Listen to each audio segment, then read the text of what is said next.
You're listening to Zodiac Speaking, brought to you by AbJack Entertainment. Be sure to check out some of the other great true crime podcasts from this network, including The Murder in My Family, Missing Persons, DNA ID, Beyond Bizarre True Crime, Scene of the Crime, 3 Men and a Mystery, and All Things Crime. All of these podcasts are available for you to binge on right now, wherever you listen to podcasts. Subscribe where you're listening to this podcast so you don't miss an episode.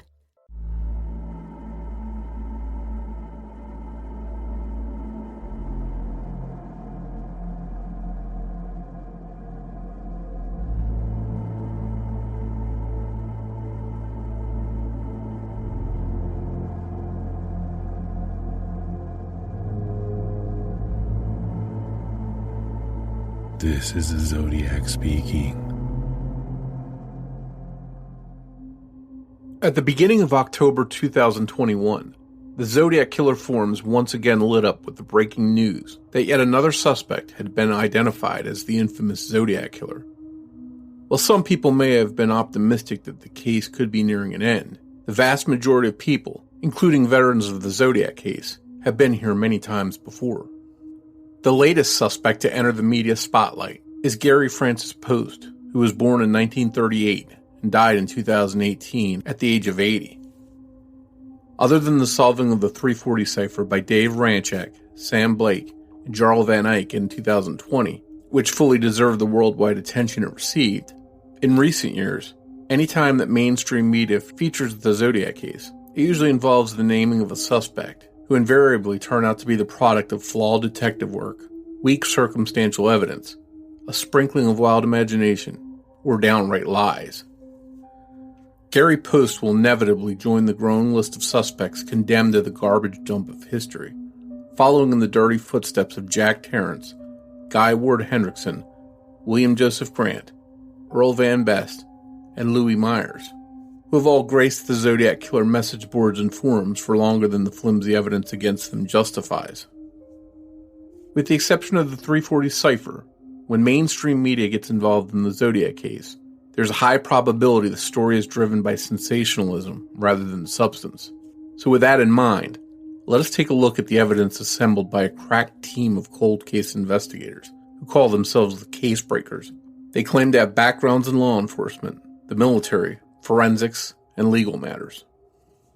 Francis Poste, aged 20, resident of Leons Falls, New York, was in a vehicle that crashed into the underpass of the Chicago and Eastern Illinois Railroad in 1959, leaving him with severe injuries and heavy scarring on his forehead. Robert McManus, aged 20, an airman from the Rocksville Air Force radar station in Indiana, who was in the vehicle alongside Gary, sadly died of his injuries. The Case Breakers team point to the scarring on Gary Poste's forehead as part evidence he was the Zodiac killer, by comparing these scars to the lines depicted on one of the sketches of the Zodiac killer from Presidio Heights and the murder of taxicab driver Paul Stein. Jen Buchholz, a former counterintelligence officer, appeared on TV and laid out her claim that Gary Poste, once a member of the US Air Force, was the Zodiac killer. She stated that he was efficient in cryptology, skilled with radar, and had spent time at 3 different military bases that included Vandenberg Air Force Base near Lompoc, and synonymous as the possible origin of the ammunition boxes found at the site of the Robert Dominguez and Linda Edwards murders in 1963. They were murdered 28 miles southeast of Vandenberg Air Force Base, as the crow flies. However, the Case Breakers claim that Gary Poste left the military in 1962. The following year, he moved to Groveland, Northern California, where Jen Buchholz told a television interviewer that Gary Poste started a house painting business used as ammunition to link him to the paint-spattered wristwatch found near the body of unconfirmed Zodiac victim Sherry Jo Bates, murdered in Riverside on October 30th, 1966. According to Buchholz, Gary Poste at the time was receiving checkups for a gun injury at a March Air Force Base hospital, only 15 minutes from Terracina Drive, a street that ran alongside the library visited by Sherry Jo Bates the evening of her murder. A size 10 military shoe impression was recorded at the scene of Sherry Jo Bates' murder, according to the casebreakers, which happened to match the style and size worn by Gary Poste. However, this isn't strictly true, as the size of the impression was only an estimate.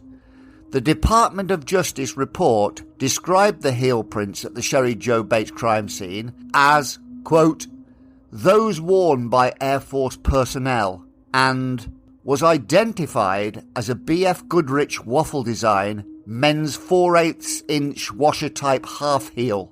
The B.F. Goodrich Products Division of Akron, Ohio, reported that this type of heel is only sold to the federal prison industries at Leavenworth, Kansas. It was subsequently learned that federal prison industries made low-quarter military-type shoes and supplied them to all the armed services using black dress shoes. The measurement of the heel indicated that it would have been attached to an 8 to 10 size shoe. Shoes bearing the same type heel were issued and sold at the PX at March Air Force Base in Riverside. Jem Buchholz cited news reporter Dale Julin as having brought the most convincing evidence that Gary Poste was the Zodiac killer through his discovery of anagrams concealed in the Zodiac letters using the cipher key of Gary Francis Poste. Dale Julin has presented solutions to the 13-hole postcard mailed on October 5, 1970, and the Pines card mailed on March 22, 1971. The solution claimed by Julin for the 13-hole postcard is as follows. Let it snow, let it snow, let it snow. Nurse Donald Lass, out of joint, icy body, is 13 yards high up in a bare cache marked big pine tree. Go magnetic north to compass bearing 85 degrees south, east 1970 implicit feet from the MS Dixie port at Zephyr Cove, to historic Lincoln Center. Collect telephone trunk call. Who? Gary Francis Poste. Apart from reading like most cipher solutions that make little sense, the Zodiac never claimed or intimated his involvement in the disappearance and likely murder of Donald Lass by October 5, 1970.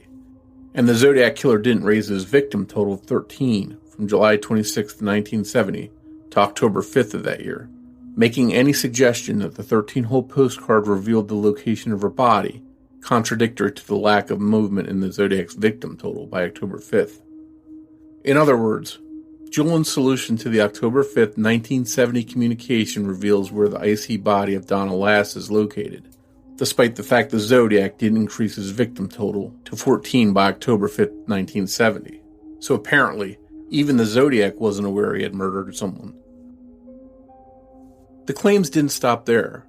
When a whistleblower apparently told Dale Julin that Gary Poste had jokingly quipped at the venue of a Lake Tahoe wedding that he had, quote, planted a she in a tree at Lake Tahoe that will grow forever.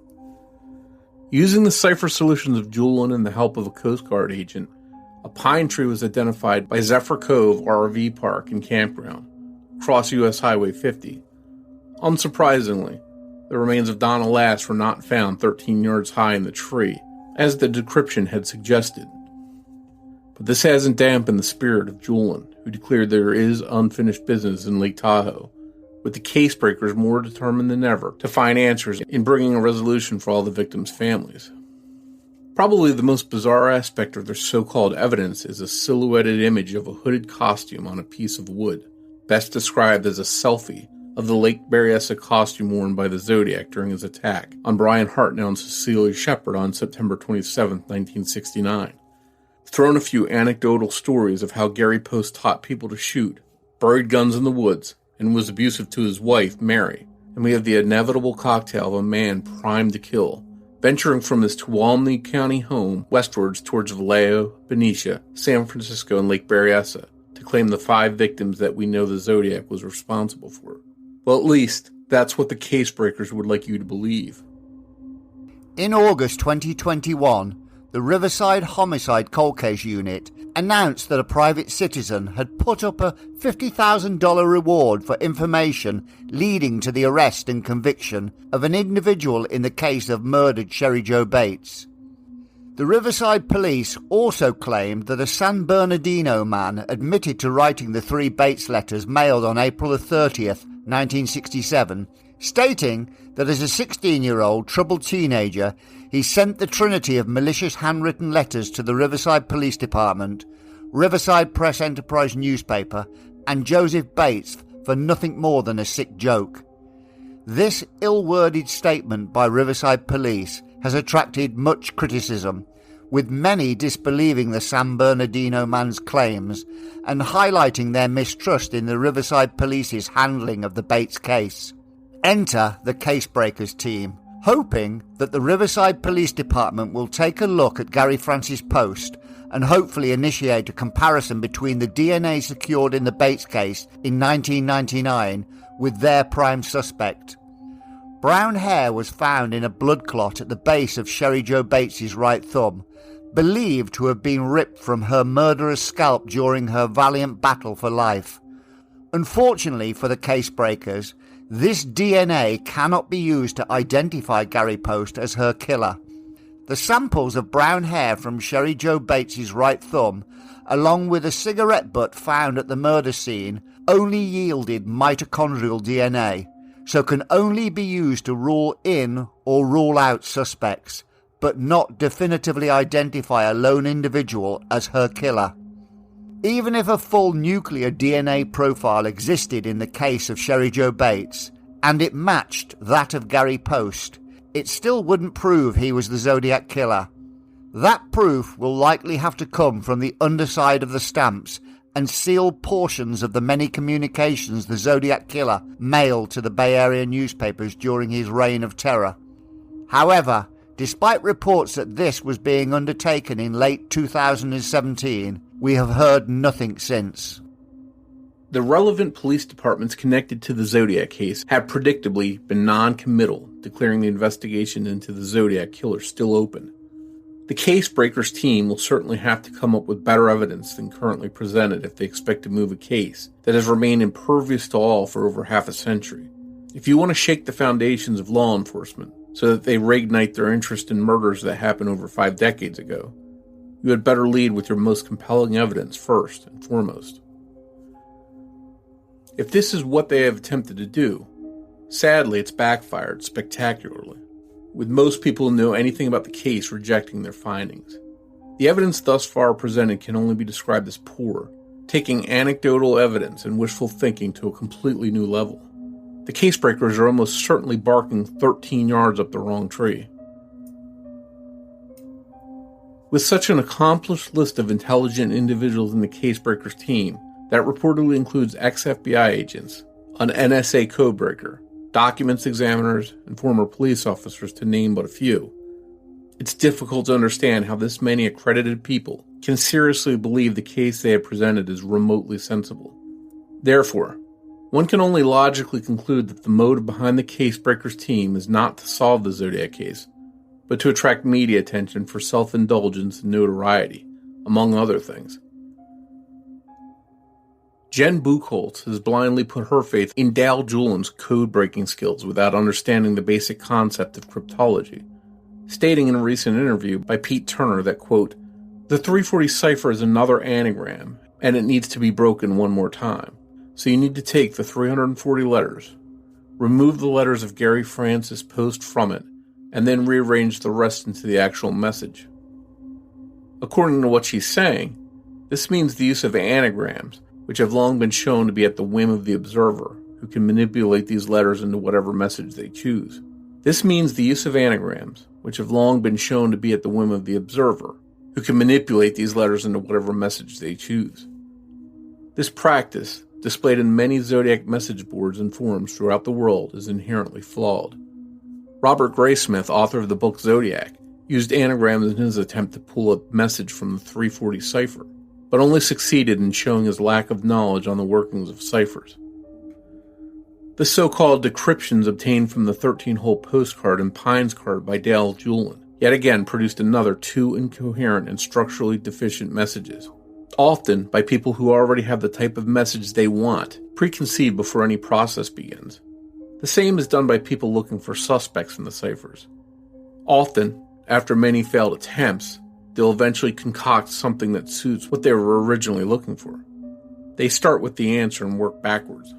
The symbiotic relationship between suspect and sleuth developing into the irrational is not a new phenomenon, as witnessed in the 2007 David Fincher movie Zodiac, depicting how the claws of the Zodiac killer case can ruin relationships, destroy marriages, and fuel an unhealthy obsession that can manifest fact out of fiction.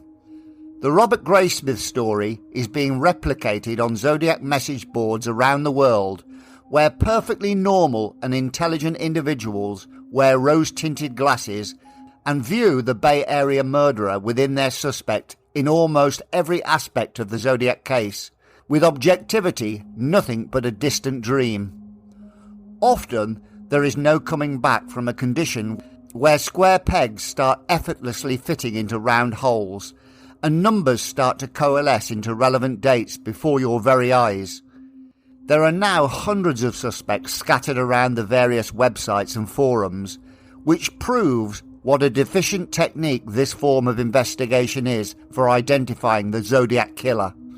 The suspects named have differing ages, heights, weights, facial features, professions, interests, hobbies, intelligence, and live in various locations, yet all have been moulded into one Zodiac killer by their accusers. This alone should tell you how flawed this form of methodology is. What it also demonstrates often is that you have to possess unnerving confidence in oneself, assuming there is one Zodiac killer, to believe that everybody else is seriously misrepresenting the evidence in identifying the Zodiac killer but you.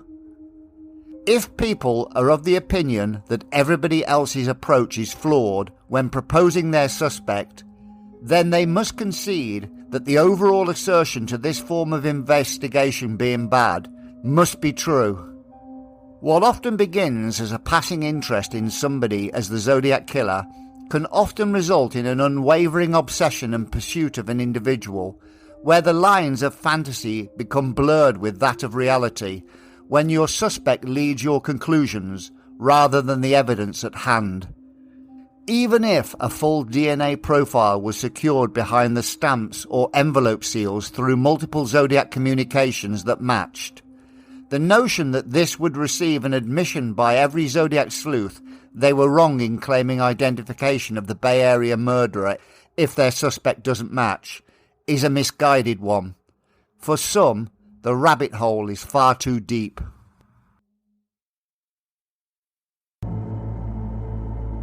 This is the Zodiac speaking. Let's kick this discussion off then, Mike, with this. The Zodiac killer needed no prompting to falsely raise his victim count in his communications, yet he never raised the victim count from July the 26th, 1970 to October the 5th, 1970, which stayed at 13. The so-called researchers behind this project claim the 13-hole postcard reveals the location of Donna Lassie's body, so they are claiming her as a Zodiac victim. This being the case, why was the Zodiac killer seemingly unaware he had killed anybody? The case breakers claim the 13-hole postcard was Zodiac, yet Zodiac didn't raise his total and claim Donna Lass as a victim, making this anagram decryption a moot point. Well, I think you hit the nail on the head.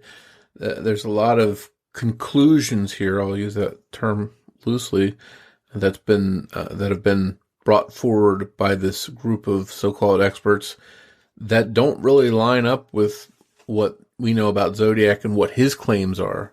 You know, it's one thing if you have some kind of findings that are backed up by things that the Zodiac said or did, but here it seems like we have something that does not line up with his conclusions, the things he put out there. So it seems like their conclusion is at odds with what Zodiac himself has claimed or what we know is factual about Zodiac. Do you personally believe the 13-hole postcard is genuine? I don't know what to think about that one. That's one of those ones it's odd. You know, I used to think some things were really strange and didn't look like Zodiac at all. And I wondered if that was just, someone totally different, just trying to capitalize on attention. And now I look back and I think maybe the Zodiac liked messing with people and didn't want to do too many things that looked alike to make it easier to be identified, so he mixed things up. I tend to think that it may be real. I lean towards it being a real Zodiac communication. Yeah, I seem to think it's real as well, because he wrote, some of them thought it was horrible. And yet in the previous communication that was unreleased, he had some of them I may tie over anthills in the form of punishment. And he quoted, as someday it may happen, from the Mikado. So that's probably a good little link between the two. But the case breakers have provided the bulk of their evidence in the form of solutions to the 13-hole postcard and Pines card regarding Donna Lass, which there is zero evidence he was involved in, along with the Sherry Joe Bates murder, which isn't a confirmed Zodiac victim. So effectively, we are left with a selfie in wood and lines on a forehead with respect to the Zodiac crimes. It's a bit of slim pickings, isn't it? Oh, it's you don't want to be respectful, but at the same time, it's laughable that what they presented as so-called evidence to strengthen their case. I guess to start going forward, if you're going to go out and say, okay, our team thinks we've solved this case, and you're going to run with it and you're going to let the news spread it all over the internet and across the airwaves, you'd better put out some strong evidence that makes your case for you. You don't want to put out a weak case and then it have be picked apart. So my thinking is they put up the things that they thought were the best. And if this is what they have that is the best, then they've got a really, really poor case for him being the Zodiac.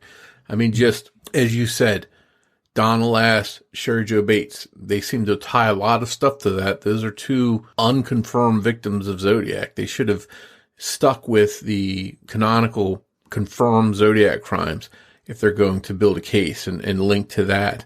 And then you've got the weak, as you put it, the stump, a shadow of someone on a piece of wood that is supposedly a likeness of Gary Poste wearing his hood that he wore as Zodiac at Lake Berryessa is just, it's laughable. And the lines on the forehead, which are really just lines that were put there to make Zodiac look more real instead of this clear white forehead. It was just done to make him look a little bit more aged, to make the picture look a little bit more real. Nothing about scars being there is mentioned, yet they're pointing out that Zodiac had these scars, which he didn't. No one claimed that he had scars. And they're using the theory that Gary Poste had scars, so therefore he matches the sketch, and nothing could be further from the truth.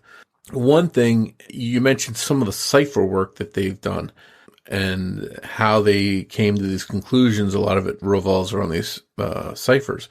Well, Dave Warrenchak and his team really did solve a Zodiac cipher. It was confirmed by police and the FBI, so we know they know what they're doing. I know Dave repeatedly offered his services to freely look at this cipher work they did to give an honest opinion, and they declined him. That tells me that they don't want to hear what he has to say because it's just going to make their case look even more silly than it already does. And then just one last thing I want to touch on. I haven't seen any writing from Gary Poste out there, yet supposedly his writing is a match. If it really looked like Zodiac's, they would have released it. My thinking is when we get a look at this writing, and I haven't dug for it because I'm not going to waste my time digging up stuff on this guy, but when writing of this guy is brought forward, it's going to be my prediction that it's just going to look nothing like Zodiac's, and people that are amateurs that aren't trained documents examiners are just going to see it and immediately know it's not the same person. Because if it looked similar and they could use that to build their case, they would have already released some samples of the writing, which is my gut feeling why they haven't. To your point, I don't believe they believe the solutions they've given to the Pines card and 13-hole postcard are genuine solutions, and that's probably why they don't want Dave Warrenchak to get involved, as you've pointed out. I mean, I visited their website, and there's quite a lot of credentials on there, And I personally can't believe that 40 seemingly intelligent individuals, we're talking ex-FBI, police, cryptographers, thought that this case was presented remotely sensible. It is illogical to believe they really think this presentation holds water. Therefore, logically, their motivations must go beyond seeking resolution for the victims' families, because the evidence they are presented is sadly lacking. So what is their primary motivation in your eyes? Well, there's two possibilities, in my opinion. One, if they came to this horrible conclusion and they really believe in it, then they're just not good investigators. And I'm just going to lay that out there for what it is. I'm somewhat familiar with their credentials. I did look over the list of people.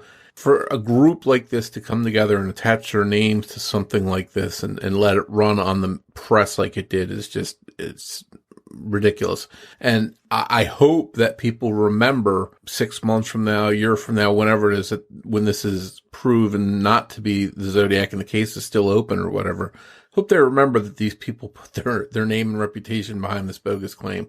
But the other possibility is if they're not bad investigators, then they're out to make a buck. They're out to capitalize on a case as far as getting attention for a show, a movie.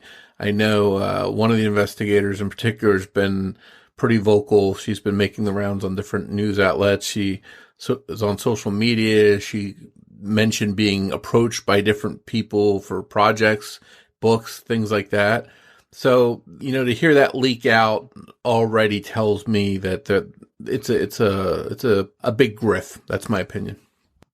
Well, in respect to money making, I have an opinion that may differ from many Zodiac sleuths. You and I both live in countries where freedom of expression and speech is sacrosanct. So I have no problem with people making money by selling nonsense. Surely, if somebody is prepared to pay for this nonsense, they deserve to be parted with their money. Nobody forces anybody to buy a book or watch a video. So why do people complain?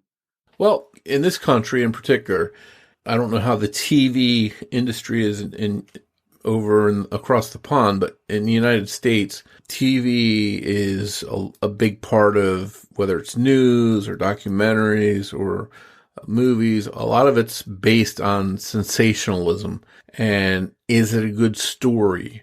And I think whether it's factual doesn't really matter. Is it going to entertain? Is it going to captivate people?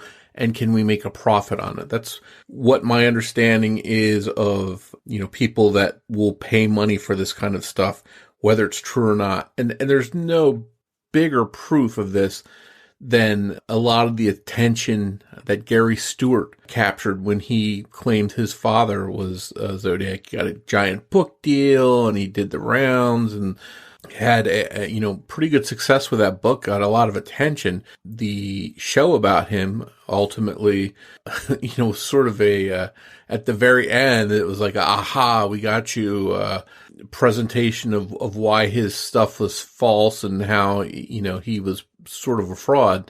And I think that was a little bit different because I think a lot of other shows would just run with it and, say, okay, let's leave the audience thirsting for more and wanting some more of this. But they sort of nipped it in the bud and made it seem like, they were calling out Gary Stewart for some of his claims. But that was the exception. That wasn't the rule. A lot of TV shows will sort of entertain these ideas and put these things out, whether they're accurate or not. They want good TV. They want ratings. They want to make money. That's what they're in business for. And sadly, a lot of these places, I don't think justice for the family is first on their priority list. Accuracy isn't the first thing on their priority list. So again, I'm not saying all of these different production companies and publishers and things like that are in the same boat, but a lot of them are. A lot of them, it really comes down to ratings and money. I would suspect that Gary Stewart is one of the rare people who make money off this case, because I think most people who write books on the Zodiac will make a little bit, but hardly anything at all. Would you agree with that? Oh, yeah. When you get a big publisher behind you, big press releases, tours, you're on CNN, things like that, you're going to sell books. There's it's pretty cut and dry. A lot of the Zodiac books out there are self-published or published through small printing companies. My book is out through Wild Blue Press, is a smaller company that does a lot of true crime in particular. But when you get a national recognized push from one of these big publishing companies, your book's going to obviously sell a lot. And that's sort of what Gary Stewart did. And he capitalized on his 15 minutes of fame. I'm sure he made some money, but I think the end result, as far as I can see, is that he's not going to be able to live down how things ended. And I don't think there's a future for him pushing any more kind of Zodiac stuff. Going back to what you said a minute ago, what I have taken away from the Case Breakers team is that they have limited knowledge about the Zodiac killer because they've made many mistakes. Many people on the internet forums have varying degrees of knowledge of the Zodiac case. Therefore, it must be safe to say that somebody presenting a case for a suspect without full knowledge of the Zodiac case will inevitably draw erroneous conclusions. This seems to be the case with the Gary Poste claims. These experts aren't always going to be experts in one particular case. I think a lot of us that work on the Zodiac case and spend hours and hours and years researching it, we're sort of an exception. Most police officers, FBI, detectives, they have so many cases that they never really become an expert on one in particular. So I'm sure this group of people, none of them ever spent years focused on the Zodiac case. They probably had a general knowledge or consulted other people that had a knowledge. But collectively, what they put forward, it seems like it's just not a strong case, and so many mistakes and things that they're latching onto that just don't seem to have any weight to them. And I think that just makes their case look weak. And again, when they were offered some skepticism, they sort of rebuffed that. When they were offered help from experts that did play a role in solving Zodiac's code, they turned that down. So I think, again, what they're afraid of is just having some of this stuff have a bigger light shined on it by people that actually know this case. So they're just putting it out to the general public, and the general public, like us, don't really know this case that well. They don't spend years of their lives researching it and finding out all the different angles to it. So to the average person out there, I think that they might say, hey, this sounds pretty interesting. I think this team really could have solved the Zodiac. But to anyone that really knows this case well, I think this is shrugged off and laughed off in a matter of minutes. So putting aside Sam Blake, Dave Aranchak and Jarl Van Eyck and the cryptograms, how do we define who is an expert in the Zodiac case? Well, to me, it comes down to people that are in the Zodiac circles know some of the names of people that have spent years on the case and know the case. People like you or I, we've obviously written a lot about it. Tom Voight, Mike Butterfield. I mean, there's a lot of different people that have done work for TV or have websites or have books and, are recognized as knowing a lot about the case, put it that way, versus someone that just comes along that admittedly, and some of these researchers said, I know one in particular mentioned that she wasn't overly familiar with the case and didn't know anything about ciphers. She's going by what someone else came to a conclusion of as far as ciphers. But I think that within Zodiac circles, people know whether someone knows the Zodiac case well or not. And I think it's pretty evident from this team's findings that they don't know the case very well. But to the general public, it may be a different story. They may interpret it as, hey, that sounds pretty cool. This news headline that the Zodiac case is solved. This team found him after all these years. And in reality, nothing could be further from the truth. And I don't know anyone that I know is a Zodiac expert that spent years on this case. I don't know anyone that gives this claim any kind of credibility, any hint of it being true. Let's switch the topic to suspects in general, which I know you have a vested interest in at the moment. I see all over the place discussions on all aspects of the Zodiac case, but I rarely see These discussions descend into vitriol and hatred, as do the threads on cipher solutions and suspects. What is it about these subjects that brings out the worst in people? I think it's human nature. I think people want to be right. No one wants to be proven to be wrong. So that's part of it. So a lot of people, if they've spent time on a certain suspect and they've come to believe that it was Zodiac, they don't want to hear that someone else could be Zodiac. A lot of them won't have an open mind. They'll be combative. And they'll try and sort of derail the conversation, any kind of organized conversation about another suspect, maybe one that they've been talking about for 10 years that's sort of gone stagnant. And then a new one comes along. They just don't want to hear any details about that person, because in their mind, they've spent so much time believing that someone else was the Zodiac.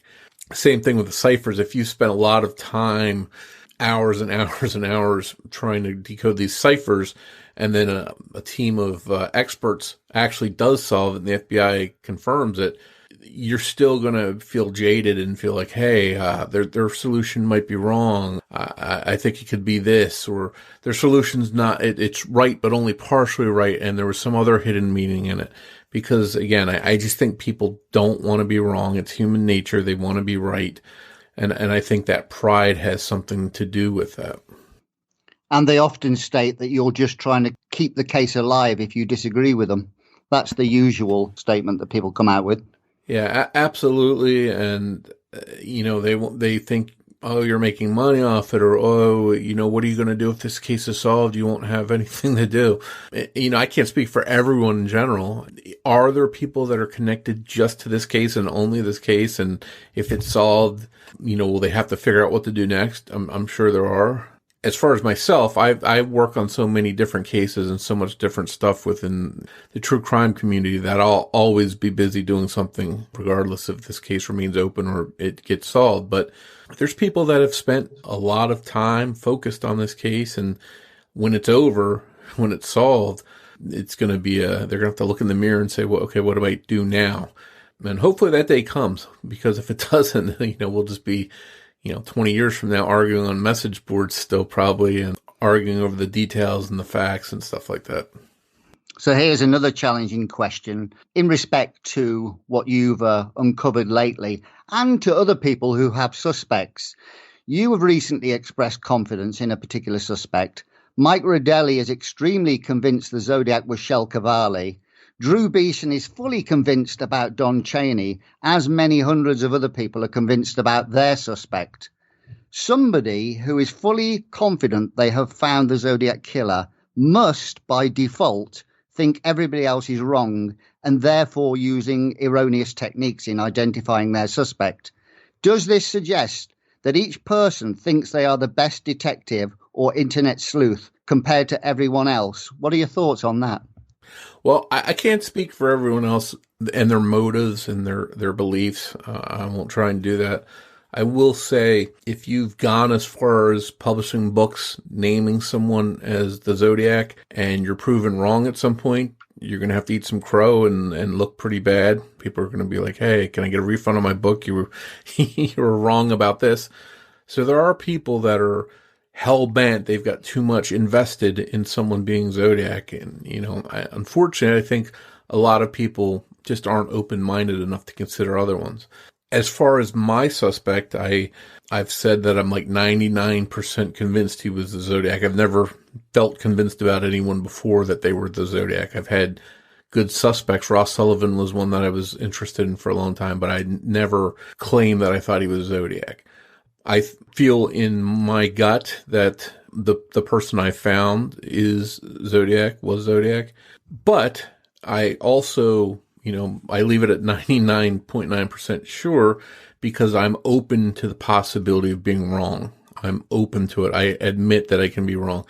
Whereas I think a lot of people, if the case is solved today and they hold a press conference and say the case is solved, I guarantee they're going to be people that are going to be like, nope, the evidence is wrong. They got the wrong guy. They messed up, because they just cannot allow themselves to be wrong. They just can't give themselves that leeway.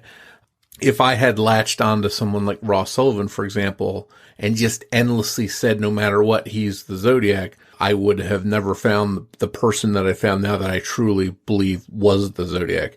So I had a little bit of an open mind, and I still have an open mind, again, to help other people because I realize I can be wrong. But just recently on Tom Boyd's forum, there's an interesting suspect that they're talking a lot about. I don't think he was the Zodiac, but I just helped them, over the weekend, for example, just help them to dig up some information and what I could find just to pass along to them to try and help them out in their search to see if he could be the right person and to rule him out if he's not. But I've tried to keep an open mind, at least to try and help others that are working on different suspects. But other people, to your point, have been hell bent on fighting anything that points away from their suspect. If any evidence doesn't match, then it's flawed. There's a lot of discussion about DNA that's coming up, DNA work done being behind the scenes that's being done by police. And there's already people planting doubt about that. Is it going to be accurate? So unfortunately, I think a lot of people are so locked in on a suspect, they just get that tunnel vision that for them, there's no other possibility. And that's unfortunate. I wish there's some people with some really good, some intelligent people working on this case that know the case well, but they can't be open. They just can't. And that's unfortunate. And there's other people that they've never really, I think yourself is probably a good example. They don't get hung up on suspects, for example. They're not locked into looking at a person, trying to convince others that someone is the Zodiac, and they're able to remain impartial and consider all of the materials and all of the clues and not land on a suspect or try and convince others of a suspect. Yes, it's very difficult to remain impartial. If you've got a suspect, it's easy to lead with the suspect rather than the evidence. But to expand on your point, if tomorrow DNA was found under the seals of, say, 10 Zodiac communications that all matched, proving without doubt that these letters were all sent by the same person, and that person was not a particular person's suspect, what percentage of people do you think would still deny reality and continue pursuing their suspect as the Zodiac killer? That's interesting. I don't know about percentages. If the police held a press conference, put that kind of information out and detailed that it was that conclusive, it would erase all doubts in my mind, whether it was my suspect or not. But I really know in my heart, there's some people that would not buy that.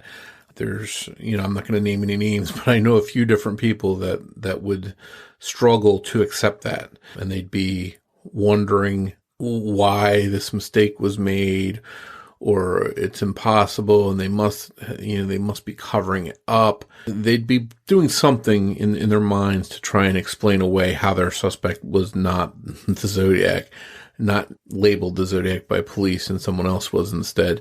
But I think I have to believe that percentage has to be small. I think the general public would accept a press conference laying out someone with Zodiac and seeing the evidence laid out against them for why they were. And I think that's sort of with Gary Poste. It's getting lost. The detail is getting lost that police haven't come out and said this guy was the Zodiac. In fact, what responses they've given has been the contrary, saying that, the case remains open. We're still investigating the case. No comment.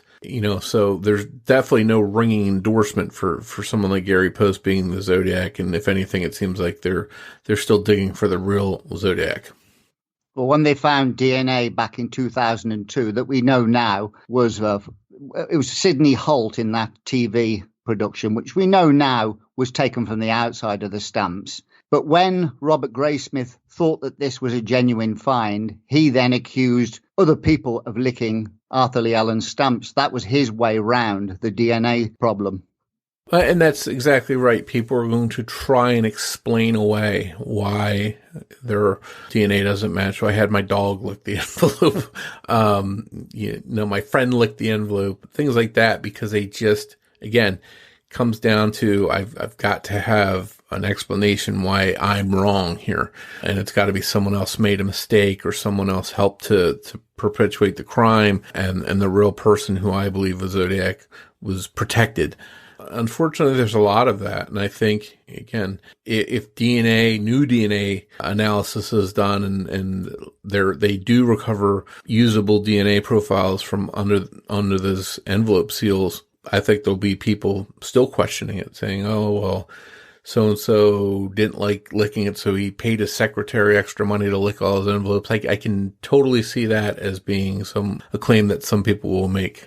And unfortunately, they won't accept the truth if and when the case is solved. Do you believe the claim that the early Zodiac letters were not licked because there was no saliva present on the seals of the envelopes or stamps? That some people claim. Often this is claimed because if no DNA is found, it keeps their suspect in the frame. But that would be taking a cynical approach.